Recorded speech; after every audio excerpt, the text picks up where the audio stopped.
3 resources for first and second year. Okay, so the first book that almost everyone in Dow recommends, and I also recommend, is Pathoma.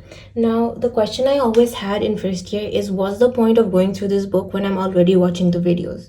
It just felt like an extra resource that I had to use. But anyone who's studying pathology needs to know that it's not just about learning what the disease is. You need to be able to classify the disease. You need to be able to compare two different diseases that have similar presentation. And you also need to explain the pathophysiology in very simple, basic words. The way this book is organized is that you'll have the main disease and then you'll have the subdiseases in bullet points. This makes classifying the diseases very easy, and secondly, the information is in bullet points, so you can easily compare two different subdiseases together. And lastly, the way this book is written is in such simple English language that just going through it once, you won't even need to memorize things. They just like stick in your head. Now, the second book I wish I started using sooner is Firdaus Physio. Actually, I did buy this book in first year, but I was really hesitant on using it because this book is really controversial. Mainly because people who don't want to use Guyton or any other resource for studying physio tend to use this as a primary resource.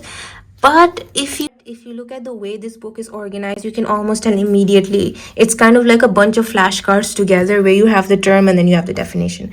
So this book is not a good idea if you only want to use one resource for physio. But if you used Guyton or you're using Dr. Najib videos, after going through them, you can just use this book as flashcards. And if you're using Anki, this is a great way. So that being said, for certain modules, this book is not enough. Like I remember renal module, I had to Google a lot of things. But overall, guzara ho jata hai. Especially I remember endo. If you use this book, you can cover endo in like 2-3 days because this book has everything you need for endocrinology module. So just keep that in mind when you're using this resource. Now the third and final resource, I found out about this book so late that I did not even have the time to go and buy this book. It was like the second year prep leave. And I was too busy studying for my exams to even go and look for this book. I had to survive on PDFs and pictures to get an idea.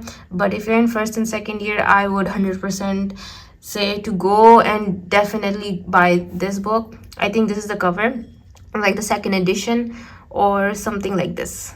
Either one of these. This book is really helpful in memorizing. As you can see, the branches of the arteries are just listed. This is Essence, and if I compare it to the gold standard BRS, also if you look at the branches of the axillary artery, I mean they are listed clearly, but there's a lot more information going into it. So this is much more of a quicker review. Even the topographical spaces are very clearly listed, like medial, lateral, superior, whereas in BRS it is listed but it's more of a paragraph format. Now I'm just comparing these two books to give you an idea of why Essence is a very different book compared to a traditional or even a review book for anatomy. I used BRS a lot for my first and second year, especially studying for the modules, and I used Essence in the prep leave when I had already made the concepts and it was kind of just about refreshing and memorizing those important points.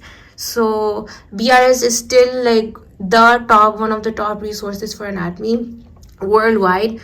And this is not a video about explaining why Essence is better, but is more about explaining how to use Essence. I remember the entire prep leave used to fight over anatomy questions because KLM would say something, Grace would say something else, and Google would be like another dunya. We had no idea, so it's good to have an extra resource so you can quickly cross-check some of those tricky questions that you have in mind.